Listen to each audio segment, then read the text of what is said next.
Hey everyone, and welcome to my channel. So today I want to make a quick video showcasing the difference between screen recording on the Kel.Vision Pro and directly recording a video on the Kel.Vision Pro.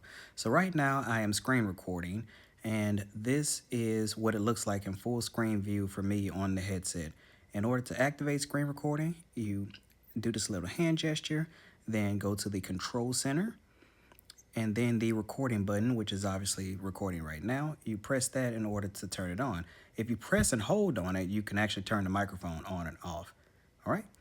And this is what it looks like when you directly record a video on the Kel.Vision Pro. As you can see, the quality is a little better. The color pops a little more. It's more shaped like a cell phone footage, but overall just a better quality than what you get from the screen recording. And you activate that by pressing the capture button on the upper left hand side of the headset. All right. And again, thank you for watching, and stay tuned for more.